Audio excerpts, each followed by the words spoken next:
Okay, red light's blinking. Okay, hello, I am Verdi Augusto, and this is the Schumann Resonance Harmonics channel on YouTube and Facebook. And in fact, this video today is a crossover from one to the other, from that side over to this. The Village Green, as it were. Um, okay, so if you're new here, welcome. Thank you for stopping by. Remember to like, share, comment, and subscribe. And by a general rule of thumb, by engaging with the channel, making comments, thumbs upping, uh, and I responding back to you, it helps keep my videos high up in your algorithm. So it's really important to interact with the channels that you like, so you keep seeing their stuff. All right. So it is the 14th of May. It's Friday, still Friday. And I just want to do an update. Not sure if it's going to be quick. And it's one of the basics, all right? Always remember the basics. Always go back to the basics. Whenever there's complicated things going on, multitude of stuff, kind of pull back from the energy and consider the basics. Always remember the basics of what's happening. And especially when I'm talking on Facebook and in the comments, a lot to other channels, but to my own as well. I remind people to consider the local interferences, or consider that there may be local interferences instead of assuming it's a worldwide condition. And local interferences also include yourself in how you feel relative to the atmospheric electronics. So before blaming Schumann, Herr Schumann, it's important to check your own ungrounded electronics, yourself being a component in the electronic circuit of your life, on the planet, in your life, in your interaction. Okay. So just as a general rule of thumb, I guess as part of my introduction here for this video, this is kind of a wide umbrella sort of thing, so I think this is of interest to other videos across the way. As one of my kind of guiding principles when I'm doing this is that whenever there's a hiccup, technological hiccup, such as in this case, that Disclosure News had a buffering issue where they had the difference in time between Tomsk. So my updating, and you see this one here in the bottom is a few hours behind this one here in the top. So generally speaking, I go to disclosurenews.it because they have the real-time running panel of the 4 graphs that I go by as my source information. Okay, so I give shout out to them frequently because that's where I go to. Okay, but behind that, they ultimately get their information from the main site at Russian Tomsk, the state university, which I've mentioned kind of by name in a few places, and this is part of what this here video discussion is about Tomsk in general as a learning educational place. Sometimes I search, even though I have a script, I go off the script and searching for words, and so there you go. That's why I have a script. And as a non sequitur to that, let me just say this. It's important, if you want to keep to a time schedule, this is for other YouTubers as a suggestion. To me, it's important to have a script so you can stick to the script and time it and read through the script so you know how long it's going to take. generally speaking, I have an idea of how long it's going to take to read me from how long it is. I've been doing this to know a page is going to take me X amount of time, given me interrupting myself and interrupting the interruptions, as I am wont to do, and then forget where I am and don't go back to where I was. That happens a lot. So, um, anyway, so sticking to a script helps with the time and managing the time. And a person making videos, I think technical stuff like this really needs to have a script, an outline of what a person is going to cover. And additional to me, the other benefit to that is I put it in the description, and that's basically my script. In this case, I have the website, so I've been posting pretty much everything on the website, which is what I've wanted for a while as a clearinghouse. But also, it changes. When I write these things and post them, sometimes it changes from post to post, and that's sort of what this one is, to bring me kind of back full circle. This one was one of those work in progress videos that I was making, kind of still, or the writing part, the backbone to the video. As I started doing it, I kind of am working. I reposted a bunch of stuff that I kind of have been adding in here. So whenever there is a problem with the spectrogram, I like to have a back to basics type of group. Back to basics type of video, where we go over once again the important background information. As I call it, our first principles, our guiding principles of check the local interferences and blah blah blah blah blah. There's a bunch of them. So so we can get our own mental filter. The Schumann resonances themselves are filtered in a way, but we coming into this don't have the same mental filter to be able to discern what's what. And it's part of what the guiding principles, this technological guiding principles is a way to help you sort of differentiate and distinguish what's what from, the other, the shit from Shinola, as it were. And so, or as I say, the technical explanation of it, or the religious, indoctrination. Would, we don't have to pick. You can just, I don't have to make a decision for you. You don't have to pick right now. You can decide. You have the others that have been bringing you what the Schumann is from their wherever they pull that information from. Me, I have the experience in actual radio. So that's where I'm coming from. When I give you all the references, I give you the website links, I give you tons of information. You yourself get a website, I'll give you always. If you ask me, where do I get my information? Oh, I will give you links. If you give me a mailing address, I'll send it in the U.S. mail. How do you want? I'll print it up. That's kind of how I am about this. I am free about my information. And that's one of the differences, going back to basics, is the other interpreters of this, and I'm not going to mention them by name. There's a half dozen right off the top of my head I can think of who are on YouTube and who also have on Facebook and others who interpret this however they want. Some are better than others. I'm going to say, none of them mean bad. None of them have malice in what they're doing or what they're saying.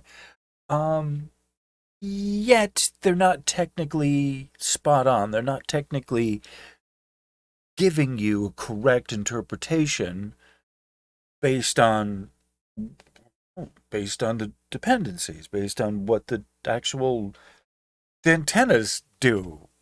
That's sort of what the difference between my interpretation and theirs, right? This is one of the basics. How am I different? It's because I'm coming from a technical, I have made, radios before. I've done computers and components and all this kind of stuff and fixed computers themselves. And, I have, in addition, shown videos on my channel of the innards of the front end of antennas of the Schumann resonances, and I've explained where all and why all and what all that they're doing, and I've taken a number of hours explaining the details of how Schumann antennas are made and what goes into it, and in the box, the electronics, and I've shown little on the PCB board, pointed out little individual components of like that's what that is and that's what that is, right down to the thing, right to the thing itself, right? The like you've gotten the whole dealio from my videos, numerous of my videos. Um, and so happy to do it, by the way. Glad to do it. So part of one of the, the things when, is we learn as a technician, I'm giving you a technical technician's type of training here in this, is that we always go back to the basics, right? You check, is the power plugged in? Okay. Is the on button on? Okay. Can you locate the on button?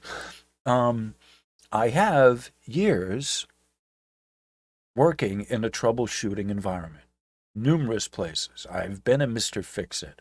I know how things are put together when I start studying them up to a point. Some of it, the stuff's beyond me. I don't know that in like, some stuff I don't know that much about it, but I know a lot about a lot of different things because of through working with them. Like in this area here. So, electronics, familiarity. It's like my backyard. It's my here, my studio. I have, soldering irons. I do that. So when we have problems, glitches, we go back to the basics. So it's always within my training that whenever there's a data void, whenever there's a glitch on the machine, whenever there's something funny, we go to the source. And the source is here from Tomsk. And then if they're getting funny, they have a funny signal. If they're behind it, then we look for the technical explanation at the most local level, which would be at the university itself. Not that something with the Schumann resonances themselves on a worldwide scale has changed or is gone funky or something. So one of the things that I'm in this respect I'm looking at is, and we're at the website here, my website, by the way. I've done a lot of the complex level, and I will say at 13 minutes, my introduction is officially over. All right, so this is, like I said, this is a crossover video. One of the most basic elements is to introduce the concept of the spectrogram, that it needs to be shown with its dependencies. There is an innate difference between the Schumann and a spectrogram. It's more than just simply the difference between using one word or the other, whichever you choose. The words are not interchangeable. Okay. As a technician, I get behind things. I get behind how is it made? What is making it? The technical aspects of not only the thing itself, but the language, the verbiage, the lexicon, the word, the levels, the three levels of the words. What are they? What does it mean? What is it? What does it mean?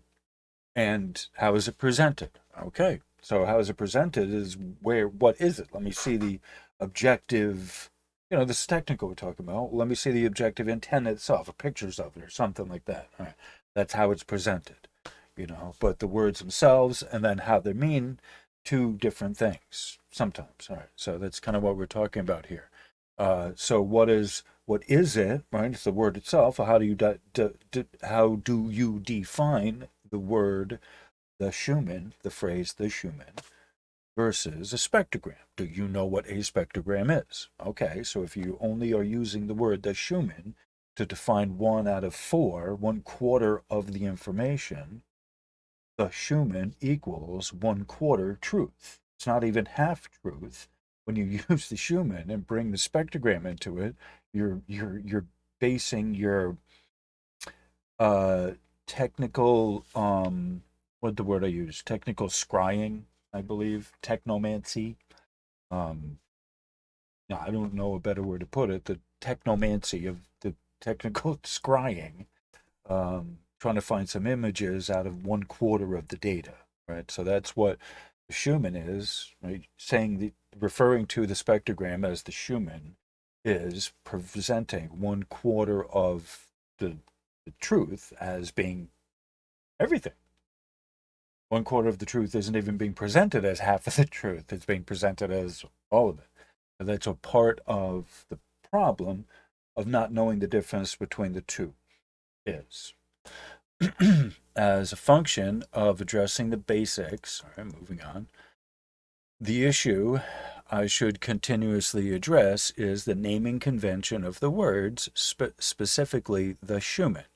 As my guide suggests to me, there is a deification process which occurs in naming the spectrographic representation after the name of the person.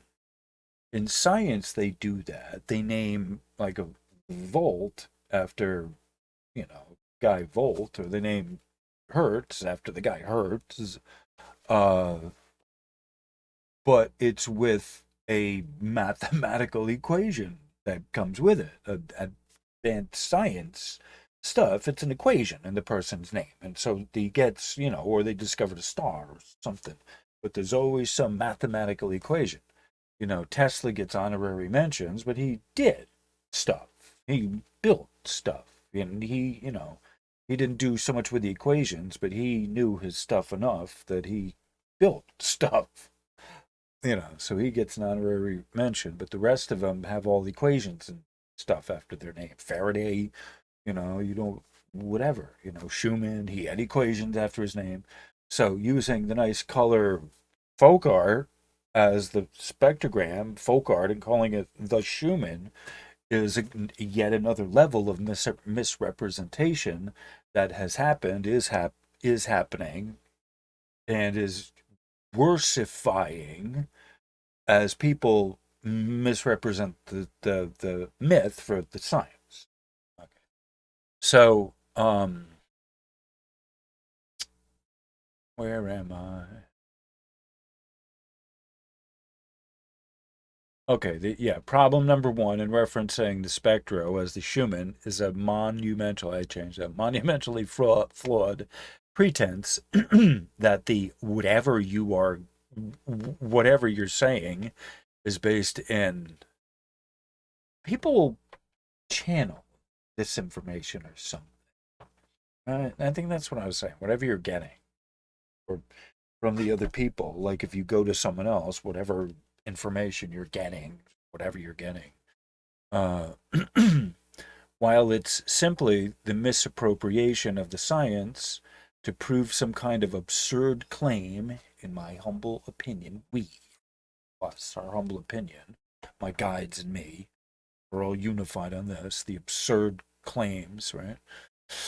In other words, you've gotten the okie dokie, which is also known as the glad hand in political circles, referring to, the spectro as the Schumann is the technical scientific glad hand presented by the Schumannists towards the goal of proving claims which are patently untrue and technically incorrect.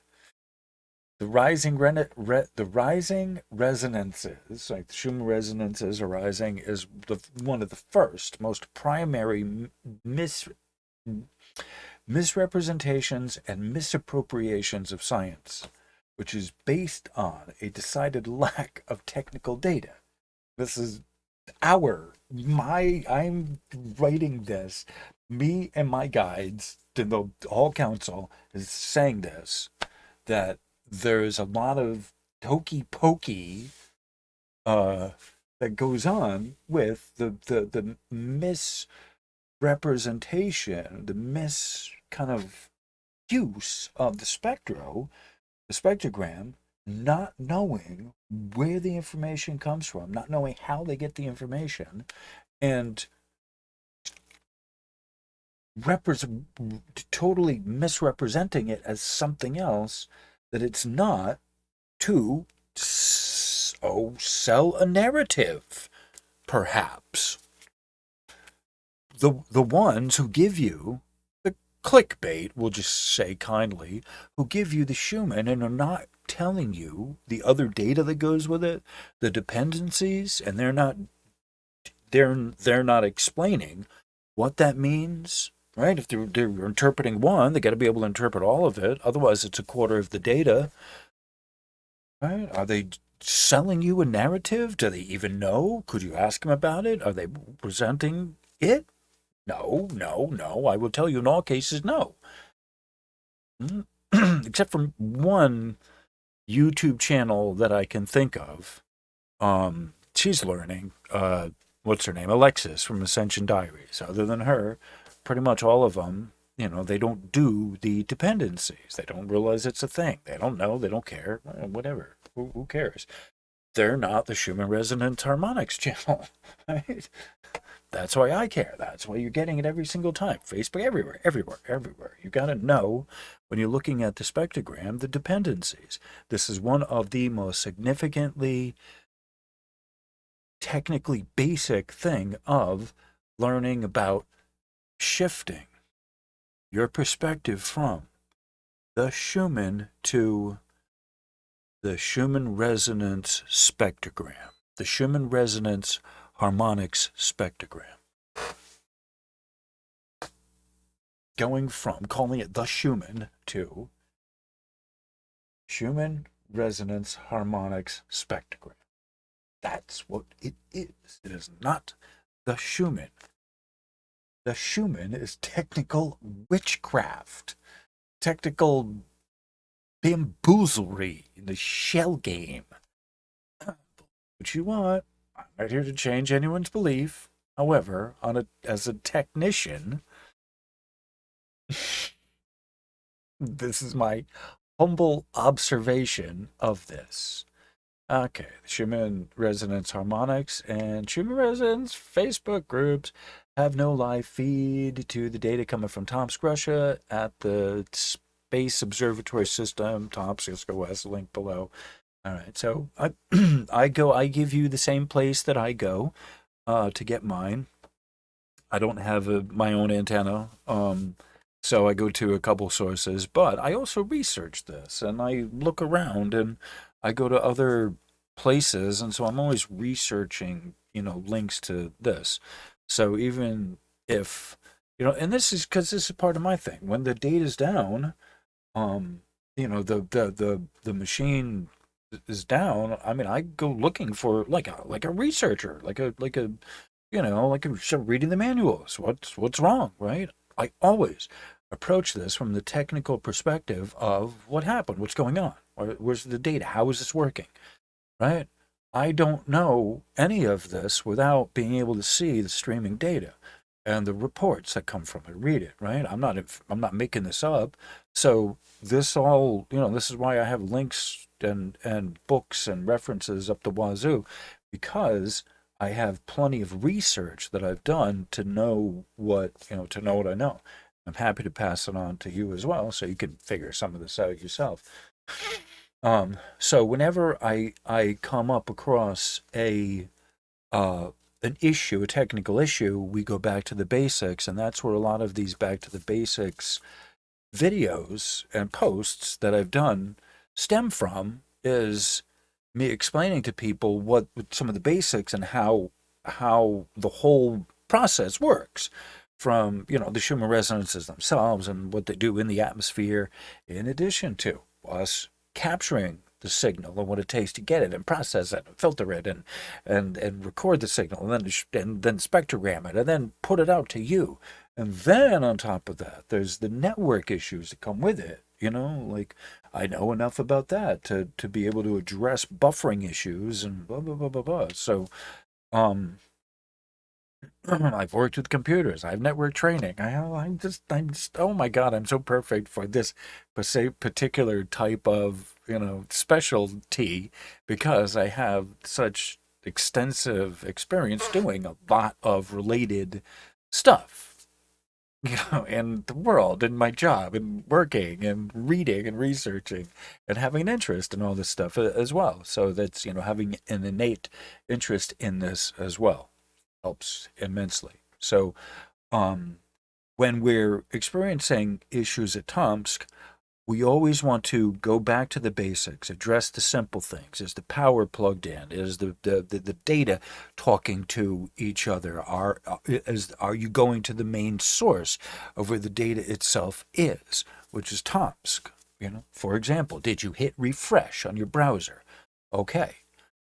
Um, you know, People shouldn't look at this from the hysteria perspective of, oh, I need to check the reading to know how I'm supposed to feel or how I'm going to feel or whatever.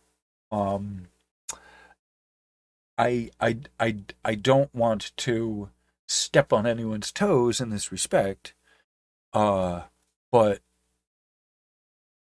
the the part of this video, this presentation in the basics is that the information we get from Tomsk should be used as an educational model and not as a predictor of how you feel or should feel or what's happening, unless you yourself are living 5 kilometers away from Tomsk, we'll say 25 kilometers perhaps.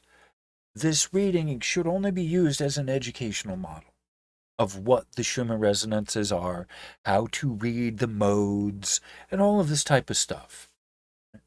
The further away you get from Tomsk, the less meaningful the reading is for you on a one-to-one personal level.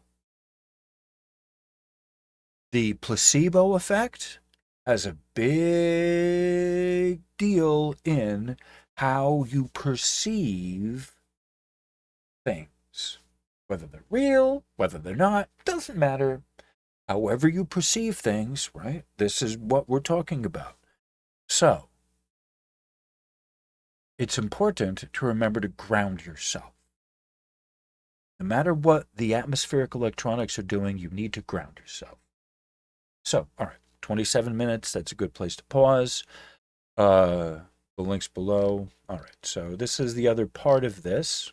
Okay. Oh, and I showed you this is the up to minute, the two sources, the up to the minute one, the most current one that I had, and which is just the amplitude, just the Schumann resonance they have from Tomsk. Tomsk themselves. You got to go to each. They have 4 tabs, so you have to go to each tab individually. Whereas disclosurenews.com, and you see the little thing they give you right there, their little watermark, has all 4 of them together. But there's another link in the chain. Okay, so this is one of the basics that we are addressing. That their source material was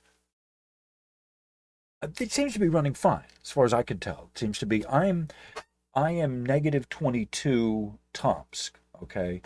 I'm Tomsk plus is UTC. I think I wrote this in there. Tomsk is UTC plus 17. Tomsk local time is UTC plus 17. I in the East Coast, US, am UTC minus 5. Okay, Tomsk is plus 17, I'm minus 5. So that means I'm minus 22, Tomsk minus 22. Right? That's kind of how you figure that out. How do you know where you are relative to Tomsk? Because they give you here, Tomsk gives you these small white numbers as their local time, and the bigger numbers on the bottom as that's the UTC time added by Disclosure News. So this here that's Tomsk local time. So that seemed to be to add up to near as I could figure about 22 hours. Right. This is on the 15th. This reading is on the 15th, and I'm still on the 14th as I'm making this video. Okay. So I'm not doing a reading of this, I have the information relevant down below, like I do the hardcore analysis of what they are, not the up to the minute, but until there's a problem. Okay. So then when there's a problem, we address the basics. Okay. Um, and so this is one of the things that oop. All right. So there was a couple different basics that even though I have like one listed up there, there's a couple different basics to this that I had wanted to address. And this was uh,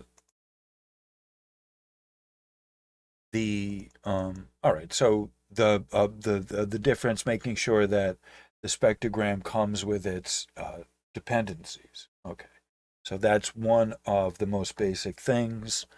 Um, there's another basic thing, just to capitulate, kind of re-summarize at this point. One of the other basic things is there's two multiple sources with the same thing, and there can be a lag between one to the other.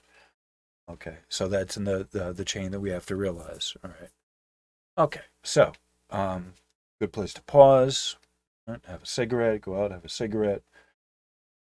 Pause here because I'm actually going to pause so I can scratch my nose. Okay, okay, we're back. All right. Just want to say, kind of before I go on, um, I do these. I'm starting to kind of institute these pause points, or kind of a good stopping point. Um, I may be taking some of these videos and kind of cutting them into smaller, yet smaller still, kind of quick videos for certain kind of key points. Some of the introductions have good little clips that I might just, I don't know. Uh, but I've gotten comments from people who don't have time to watch through the whole video. I'll make longer videos of 30, 40 minutes or whatever. So people don't have time to watch through the whole video, so they'll pause them. So what I want to do is start implementing at like 5 minutes is a good pause point, like 15, maybe 30 minutes or whatever, depending on the video. And just like, all right, so boom, I've stopped talking. Let me just, all right, boom, all right. And so a lot of times this helps me to kind of also to consolidate a point and to kind of summarize. Boom. All right. So boom. If you got to go tend to your kids now, pause this. Remember it. 30 minutes or 32 minutes or whatever. And so some of these videos, I try not to be rambling. That's why I need to have a script. We all do our videos in different ways, but there's so much to talk about, and especially if I get addressing a subject, I'll blah, blah, blah, blah, and then lose track, and that drives me crazy. And if I was watching it as a video, it'd drive me crazy. I might not say it, but it would drive me crazy. So I'm certain there's people as well that does too. Um, so it's important to keep track, or at least go back onto track, whatever. And so that's why I need the script. And so in the case of doing these videos, see, and there you go. I lost track and I forgot where I was going with. Okay, yes, stopping and pausing, pause point. All right. So in general, so I'm trying to restructure my videos and how I make the length of them, and since the beginning, it's always been an interaction between people. The early on, I've done the chats. I've done this long ass live streams, and have had a chance to chat with a lot of people. And during 5 hours, people will stay for a while and go, and then come back, and some people stay the whole time, and it's been fabulous. So my channel has been one where I interact fairly well. Definitely. I have an interaction with people. I talk with people. And I address certain specific things that folks have, um, questions and concerns, whatever. Um, when there's going to be a solar flare, there's concern.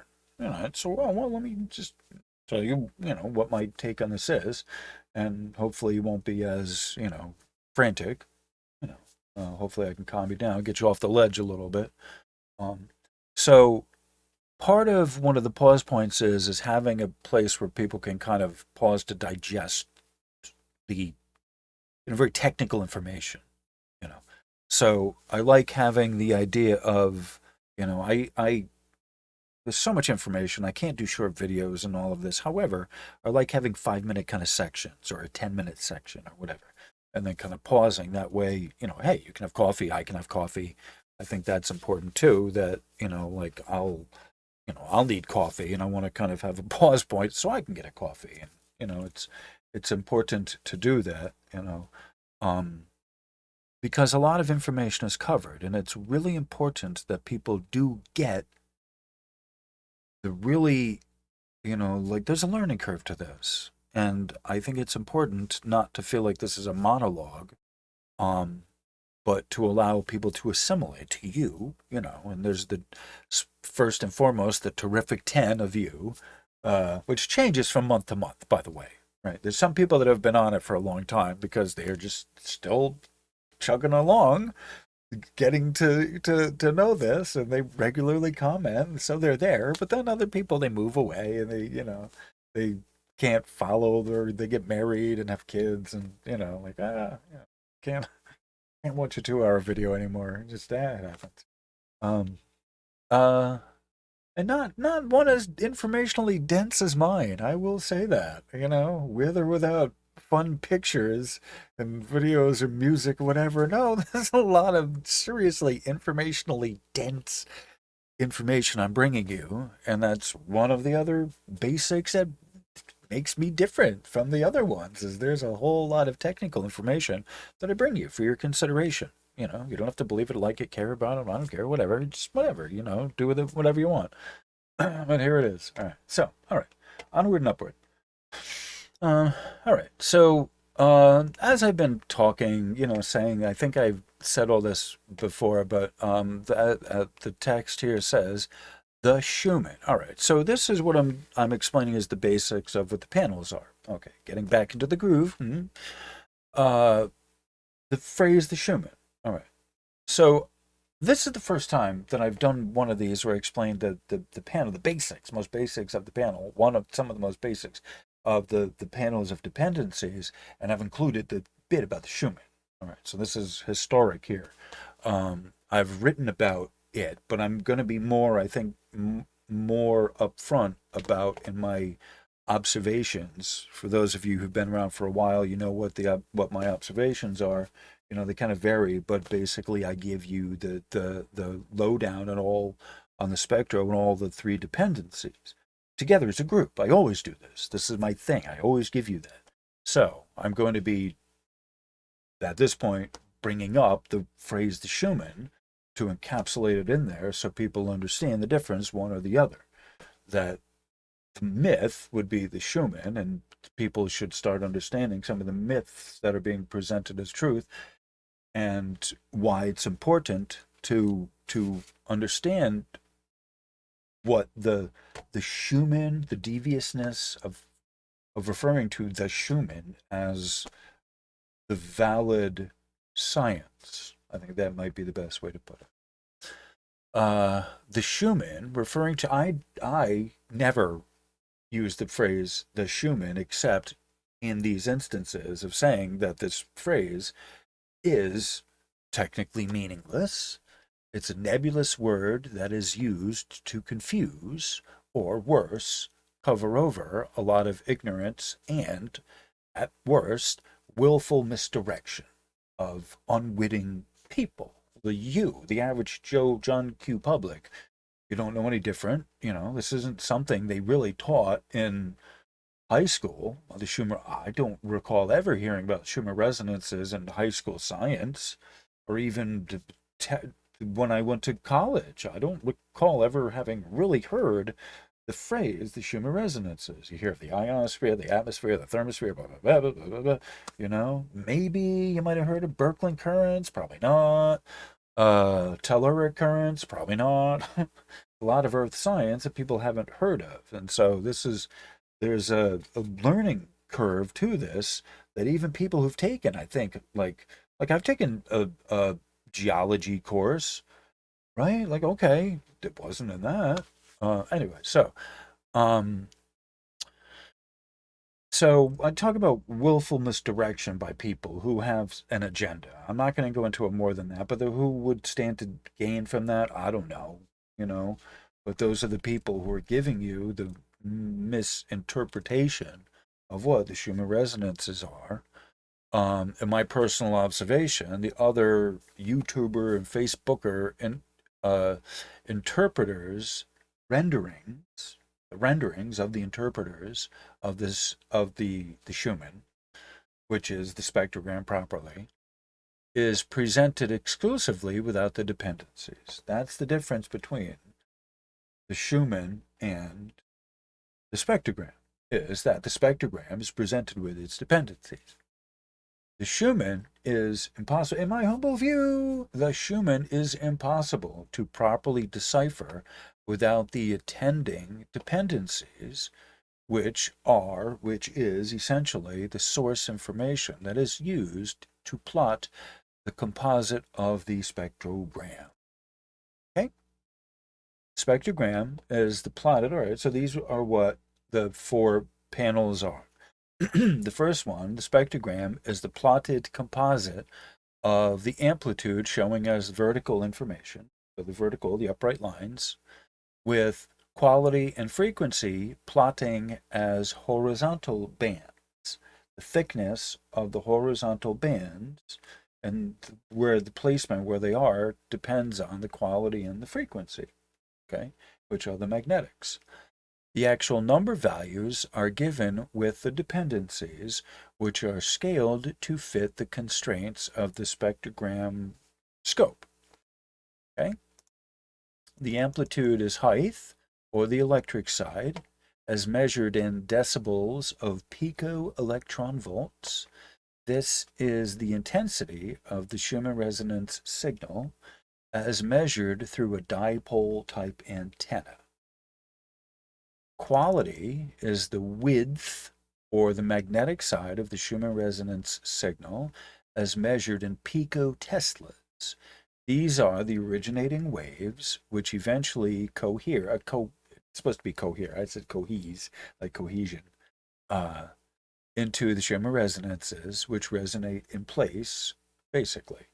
The word is in situ, INSITU, in situ, which means basically in place. Then the last one, frequency, is radio waves. The standard measure of frequency is meter, somewhere either meter, kilometer, centimeter, whatever you have. So in this case, our measurement is kilometer scale. Frequency is peak to peak event, that should be event, within a second. These are measured in units of 1,000 kilometers. So here we're saying that is a 8,000 kilometers. Okay, just so you know. Ready? Okay. As a reminder, Schumann resonances are the lowest of the low frequency EMF waves oscillating around the planet. Okay, and so as the sun sends out as the lightning sends out its amplitude bursts, it comes up as, amplitude. That's the charge going from the upper AC, the upper DC to the lower DC, sends out a charge in the AC circuit of where the Schumann resonances are, and then that's magnetically, it just keeps going around and around and around, and it keeps converting into more magnetics until it just kind of eventually dissolves into Schumann resonances. They resolve into gravity, essentially. And then you and I and us kind of absorb it in, whatever absorbs it in. Okay, so one of these basics that we're going over today is, to those who are new, and this is again from the Facebook group, but for those who are new to this channel, new to this, remember, I submit to you for your approval, for you to consider, the spectrographic data provided by Tomsk is courtesy of Space Observing System, the SOS, of Tomsk State University of Control Systems and Radio Electronics. This is one of the oldest public universities in Russia. It is one of the oldest technological institutions of Russia as well. So it's not only the oldest, one of the oldest universities in general, and it's part of the Polytech.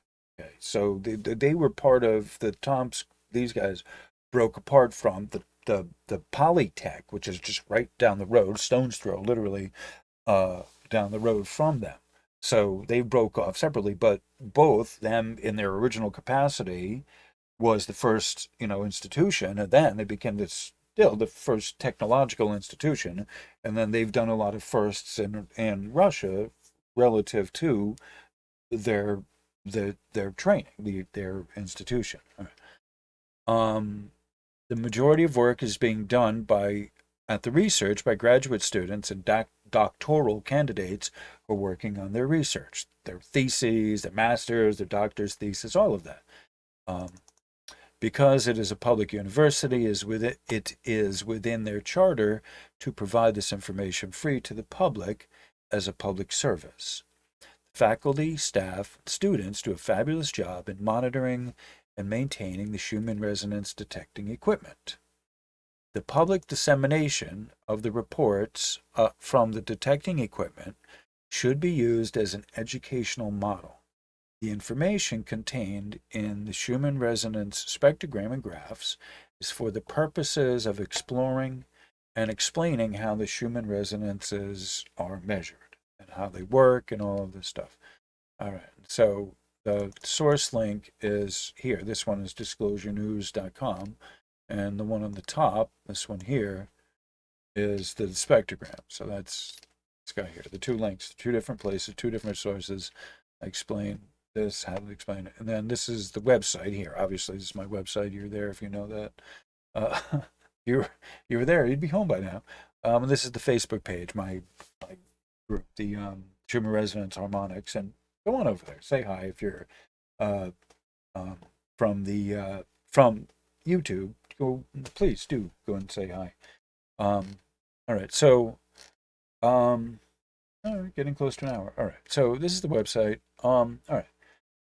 So, that was just basically. Let me hold on a sec. All right. So before we go, I wanted to give you the amplitude reading. You need to remember that the amplitude. First off, let me just say this: people go too much on the amplitude. They don't understand that the amplitude is caused by the lightning and not the sunshine. Okay. Please, you have to remember one more of the basics is that the Schumann resonances bounce between the ionosphere and the Earth's surface. Okay, so this is what's called a waveguide. So if the Schumann resonances are, if the ionosphere, the layers of the ionosphere are slack or they're loose, the Schumann resonances are going to be floppy. They're going to be lame. They're going to be not very active. You'll see just not much activity. However, if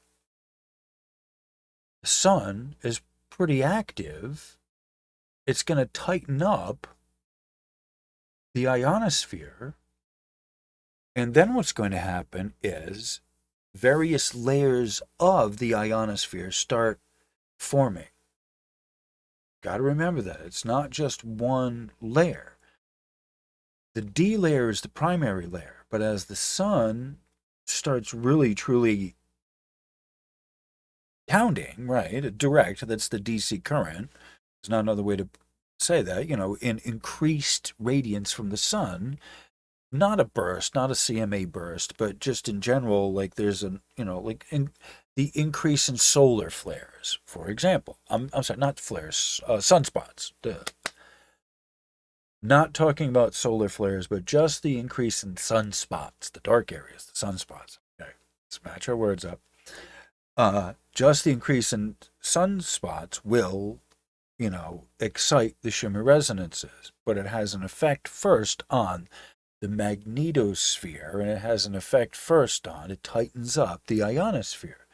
So the sun's radiance, before it hits us, the bigger stuff, the more plasma-based stuff, gets caught in the ionosphere first, and that is the boundary layer that causes the Schumann resonances. So you can't, as I mentioned this, one of the most basic things, time and time again, is you can't ask the effect that it has on the Schumann resonances without knowing what point of the day we're talking about. How tight is the D layer? How tight are the D, the E, the F, I'm going to be doing a video. I've recently shown a video, I'm going to go into it again, the various layers of the ionosphere that are affected during direct DC interaction, the charge, the voltage, the bam as it's coming in to the Earth. This is the first circuit, the DC circuit that we get hit by.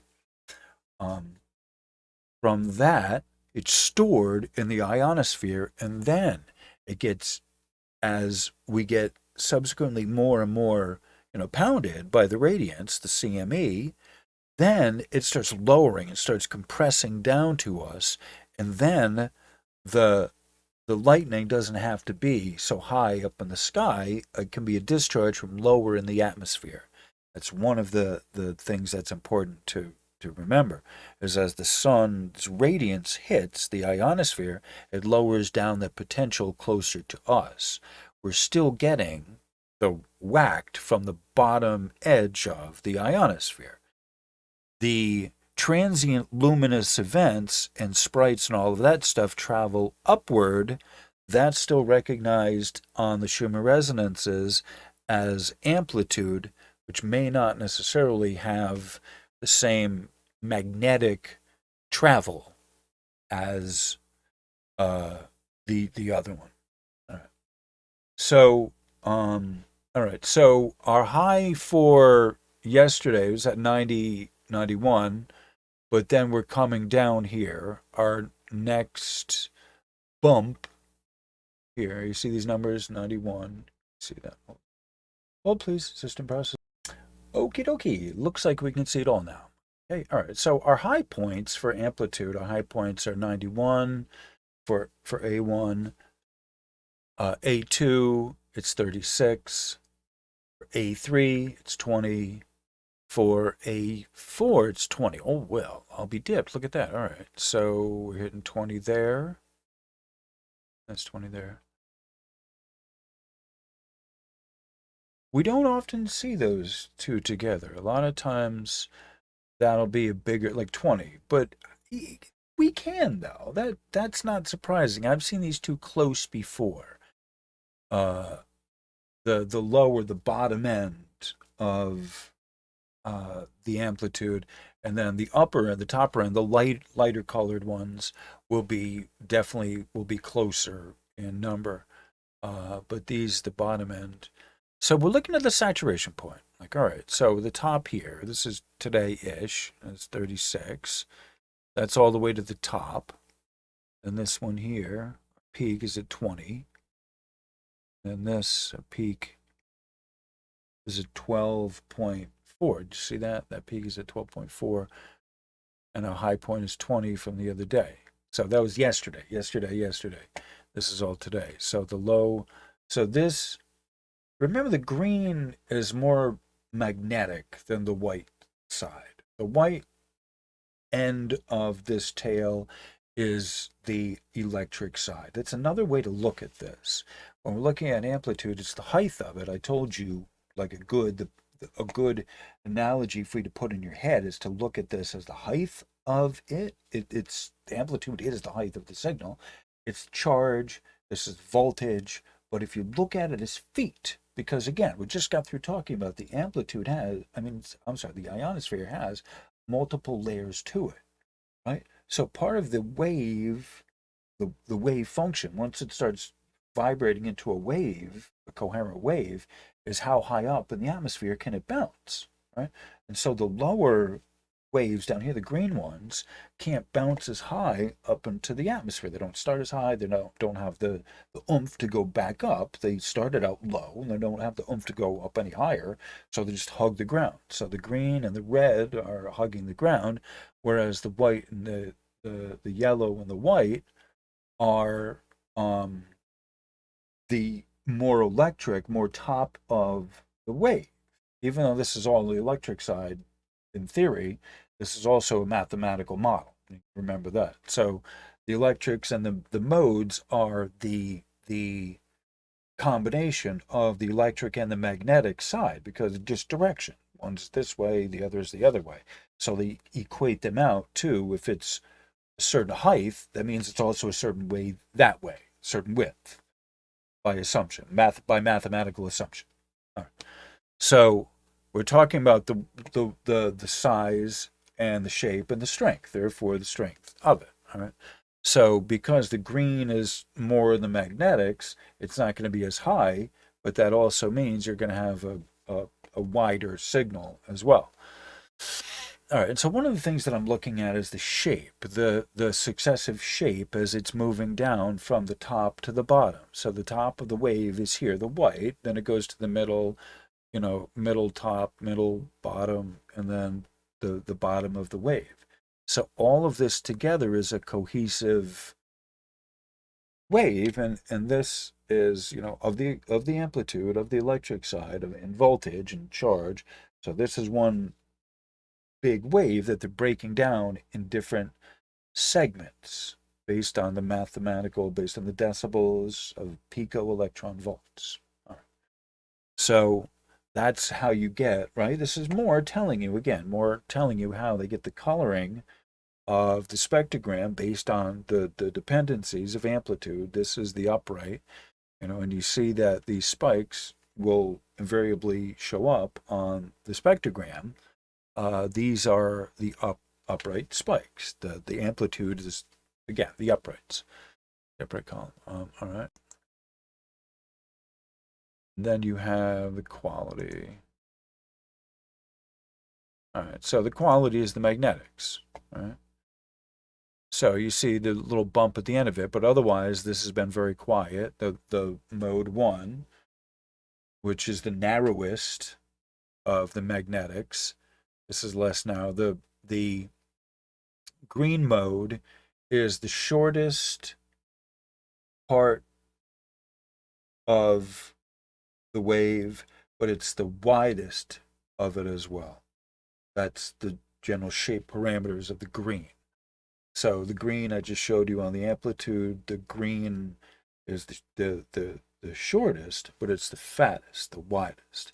So that's why, because of the shape, because of the inherent shape, that they're expecting based on the mathematics. That's why the horizontals, the actual Schumann resonances, are green, because most of that is closest to the Earth. And then as it goes up in resonances, you start seeing these upper, the upper aquas, teals, turquoise, those colors, representative of the higher values of the upper harmonics. All right.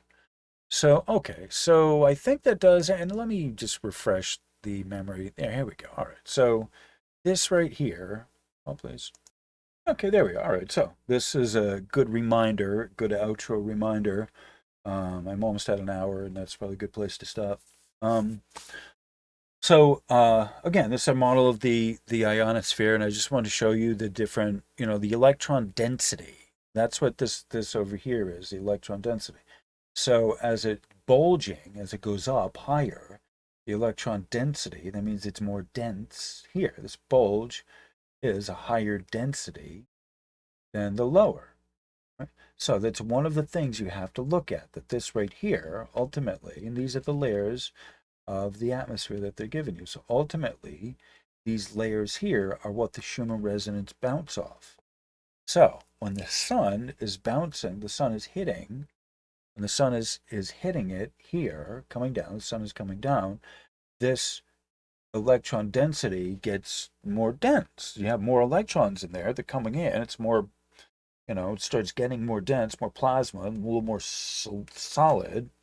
That's what is happening during the daytime. More electron density. It's whacking it. It's becoming more solid, and that's why the primary reason why you see the the the the activity in the middle of the diurnal variation, the biggest of the diurnal variation, is between day and night. And so that's why you get the activity in the middle of the day, as I've shown you repeatedly in certainly the last 5 videos, is the middle of the day. Tomsk is getting the biggest readings because this year, the middle of the day is the highest electron density out of all of it. All right.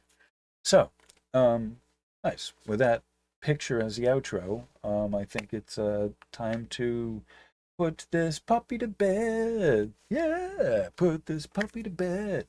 Okay, so I'm likely to do this as a premiere. Thank you for being here. I appreciate everyone for your love, your support, your comments. Thank you, Bradley, Jackie, Julie, Bonnie, Julie, David, Wages, whether you're here or not. Just everyone. I appreciate it. The Arizona Raven, Mimi, Road Rebel, and a few others of you. Thank you very much. I appreciate everyone. I'm probably going to post this, and then after that, I'm going to go to bed, hit the sack. I got to be up tomorrow early. All right, so I'll let you know. Thank you all for being here. Very much appreciate the love and the support. Thank you all. Bye. Find the off button.